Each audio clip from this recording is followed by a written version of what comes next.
Welcome to our channel. My name is Tracy. I'm the keeper of the home here at 4D Farms, where we are all about faith, family, home, and farm. I hope you find something on our channel that will encourage you and inspire you on your journey. Be sure to give us a thumbs up, hit like and subscribe, and be sure to turn that little notifications bell on so you'll get notified every time a brand new video is uploaded. We hope to see you in each and every one. Thanks for watching. Good morning, y'all. Welcome to our channel. My name is Tracy. I'm the keeper of the home here at 4D Farms, and I'm just going to do just a little quick video this morning just because I think somebody might be interested. My husband texted me this morning and he's like, I'm out of your very delicious homemade granola for my snacks. Can you make me some more? Why, yes, dear, you know I can. Yeah, he likes my homemade granola, and I know what you're thinking, so I'll go ahead and say it for you. Yes, I know. You can go buy the little boxes of granola bars already on the shelf at the grocery store.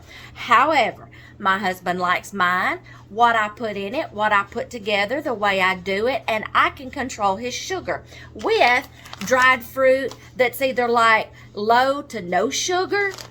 And I can also substitute honey or anything sweet with sugar-free syrup.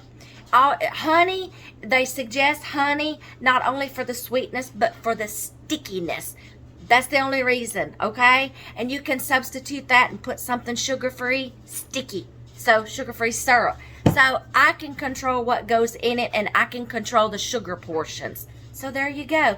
I'm just going to show y'all what I've got already, show you what I'm going to do, how we're going to line it out on this sheet. I've got my oven preheating to 325. So let's get started. I have already got some ingredients in my bowl, and I'll just tell you what I've got. I've got the Quaker or no-name brand quick oats. I found that it was better to use the minute or the quick oats instead of the ones that you know is going to take longer to cook. This is only going to take like 20 to 25 minutes in the oven, so I'm using the quick oats. That's a good key. I got coconut flakes in here. I've got sunflower seed kernels.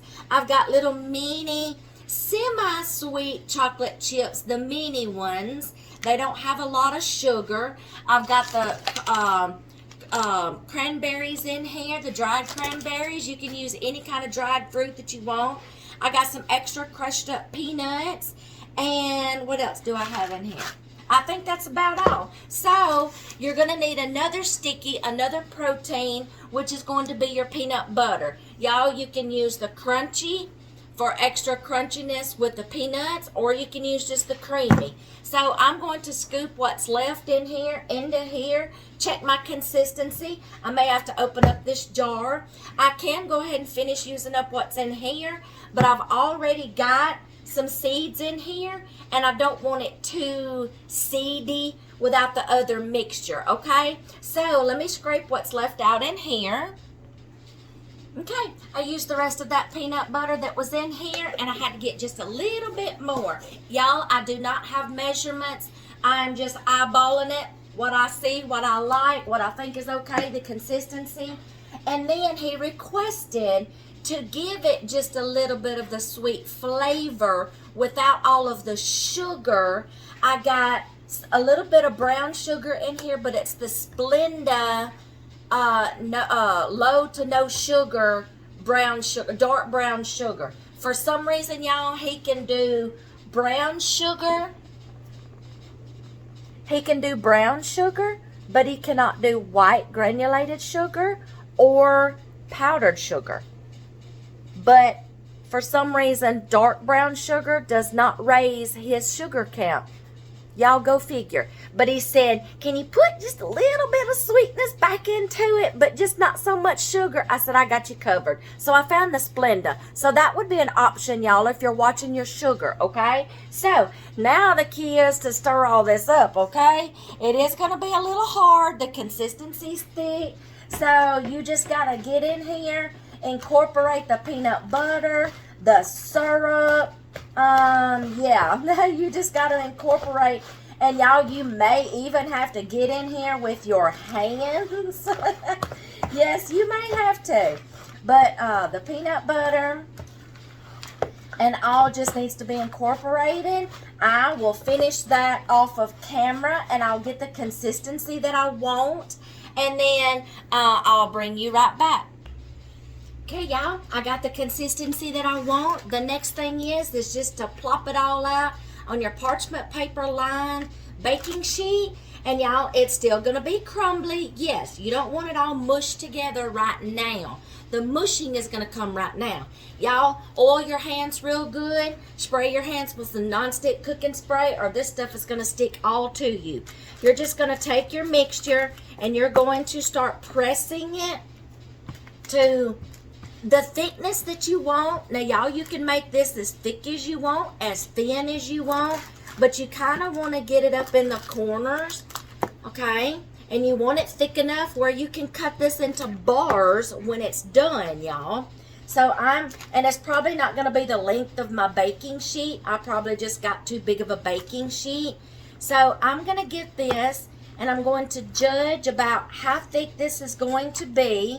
See how I'm just going to kind of push it all up to this corner? Let's see. Let me do this again. Get it up to that corner and just kind of press till you get everything like you want it, the thickness that you want it, okay? Just keep continuing to do this, all right?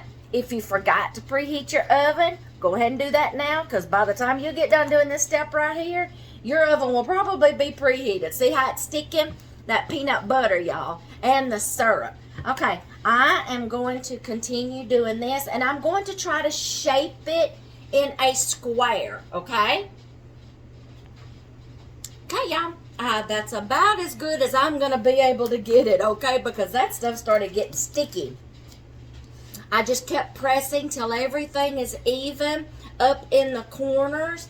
Another reason why you're going to want a lined baking sheet is because when you get ready to take this out, you're going to take it out on the parchment paper, let it lay flat so you can cut it and unpeel it, because it may stick to the thing.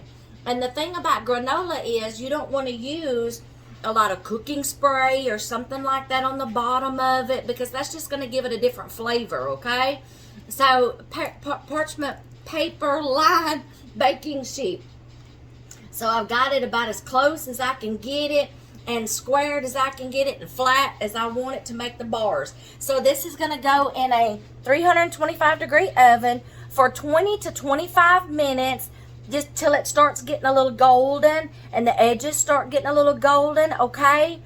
Every oven is different, so you're just, after 20 minutes, you just need to start watching it, okay? So as soon as this gets done, we'll get it out of the oven. Okay, y'all, this is cooked for the amount of minutes that it needed to. I got it out of the oven. I put it down. I've let it cool completely. So I'm just going to cut this up like into some bars. You just start cutting. Now, I could get a little more narrow than that. That's okay. He likes them like this. All right, I'm just going to cut us a piece off. I'm going to cut me a bar off. Let's see, I want them about like that. So we'll cut that one like that. If you want them crunchier, y'all, by all means, leave them in there longer. If you want them still kind of like flaky, okay, then take them out, okay? He likes his in between. He doesn't like the crunchy ones. That's pretty good. I think he's going to like that little bit of brown sugar in there. Yeah, he's going to like that. These turned out good, y'all. He doesn't like the crunchy granola bars. He likes the chewy ones. And they stay together. They're still just a little warmish on the bottom. But I'm going to cut these up into bars after I have a couple of more bites. I'm going to cut these up into bars. I got chocolate. Yeah. Cool a little more. The bottom of it was still just a teeny tiny warm. Okay. I'm going to get these cut up. I'm going to let them cool some more, bag them up, put them in a Ziploc bag, and he's going to take these to work with him in the morning. Y'all, it's fixing to be, school is fixing to be out. Some schools are already out. Some has maybe got like a week left, 2 weeks left. Y'all are going to have some hungry kids hollering every 5 minutes, I'm hungry. Y'all, this is a great thing to get kids in the kitchen and make. You can make batches of this and store it in the freezer. Y'all, this freezes well, thaws out well. You can buy your ingredients, get the kids in the kitchen to help, okay? When they're starting to get bored and fuss and fight and stuff like that, say, all right, let's just go make some granola.